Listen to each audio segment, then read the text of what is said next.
Good morning everyone, I'm Stephanie from Rabbitry Yarns, and in today's video we're going to talk about what we look at when we're considering whether we need to shear our rabbits or not.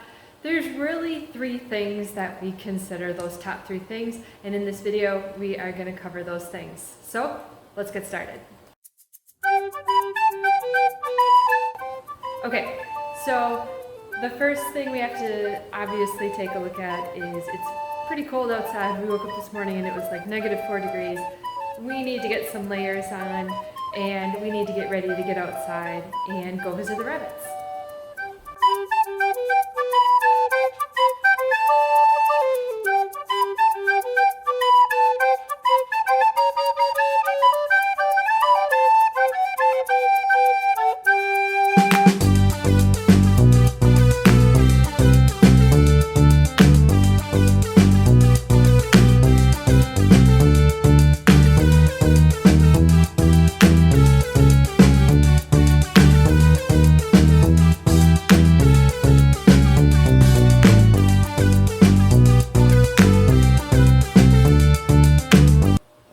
Sunny.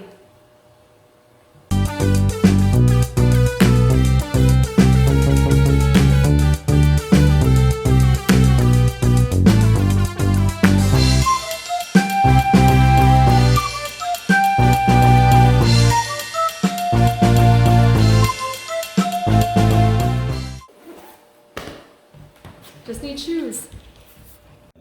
All right, we are outside and it feels good to be outside after being in the hot house, but that's gonna change because the heat of the house, it only lasts so long. So it's a very beautiful morning out here, as you can tell, and we're walking to the rabbits. Very bright sun. Let's take a look. So this is Jeffrey. One of the first things you're gonna look for is the wool on the rabbit itself. So the first thing to consider is the rabbit itself, the wool, the length is what you're really looking for. So he's got a little bit of hay in here. I'm taking a look down into the wool, all the way down to the skin to take a look at that length. And Jeffrey could be shorn. So one of the first things you're looking for is on the rabbit itself. So you're looking for the condition of the wool and the wool length. Let's get that established. And Leopold's wearing a sweater. He's been shorn. Hello, Leopold. And he's doing well. It won't be long before he gets that sweater off.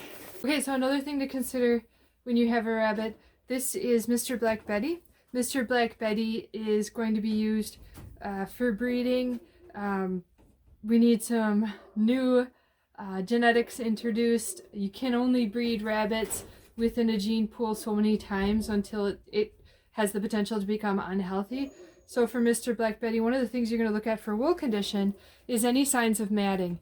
Now Mr. Black Betty is a combination, he's a mixed breed rabbit. He looks like, when we're looking at his wool, when we take a look at this, I want to see more thickness in him, but for wool length, he's just a bit shy of what I want to see for being able to trim. But because of the amount of, whoa there, Mr. Black Betty, because of the amount of matting that I see on his head, I have some choices with Mr. Black Betty. And the choices I have are I can just cut the mats off. Any mats, these are common places for a rabbit to mat. So he's got matting where he's moving his head around a lot. And if I were to feel underneath his armpits, that's a place where there's typically matting that you're going to find, or at least webbing. He has webbing going on underneath his armpits. But he's a very, very good, very beautiful bunny. He's got some beautiful blue eyes, beautiful white blaze, just an all-around great rabbit. Looks like Mr. Black Betty has a piece of hay, and the hay she thinks I'm going to poke him. The hay has formed a mat. He doesn't like that. But the hay has formed a mat. And that's typical too. When you see matting in rabbits, oftentimes you're going to find something like a piece of hay, a piece of debris that's not supposed to be in there. And that is something that Mr. Black Betty has. Besides the rabbit, there's another thing for you to consider. The next thing to consider is, of course, the temperature. When you take a look at this one, you see the temperature is approximately about 3 degrees above zero in here. It's slightly warmer in here than it is outside. So when you're considering whether or not you should shear your rabbits, besides the actual rabbit itself, one of the things you're going to consider is the environment in which the rabbit is in. Okay, so the rabbit itself is it cold? Is it hot? Is it what's going on outside with the rabbit? So for us, we do not want to have too many rabbits shorn in a cold or hot time at once. We want to be able to space these out, because if we have to bring these rabbits inside after we shear them, if we have to set up in the entryway or in the basement temporary quarters for them because they've been shorn and we don't want them to get shear shock, we only have so much space, and so we need to be able to manage that. So the third thing you're going to consider is the breeding of your rabbit. And we have Beatrix with us, and we took a look at her coat, and her coat is just not long enough yet for it to be shorn. We really want to figure out with our breedings, one of the things you're going to want to consider besides the actual rabbit, the condition of the rabbit, the environment, what the weather is going to be, the temperature, the climate, all that good stuff. One of the things that we want to consider is we want to consider the breeding. So are you going to breed that rabbit? And who are you going to breed it with? Because you're going to want to time within about a month and a half the shearings together. And one of the things you're going to want to consider is if we want to breed Beatrix here, we want to be able to have her shorn within about a month and a half of the rabbit. So we have about a month and a half of growth. We could easily get a month of growth on Beatrix's coat, and that way we could easily still mate without the wool impeding the mating process. So the third thing you want is your mating. We want to consider this for your mating. Goodbye.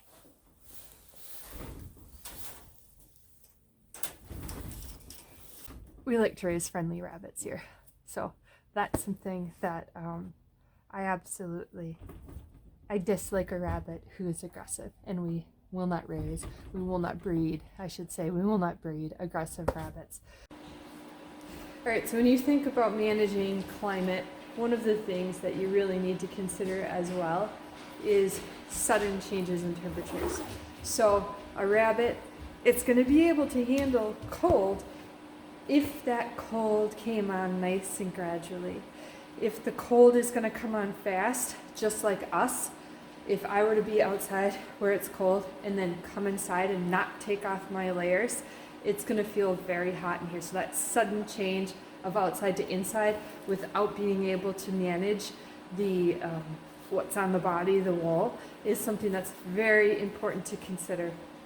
We manage obviously coming in and out of a building because we can put on layers and we can take off layers. But for rabbits, obviously they're not in charge of when they take off their wool. So that's something that we take over for them. Can't get my boot off. You don't want to shear your rabbits without a plan when the temperatures are going to be changing drastically and suddenly.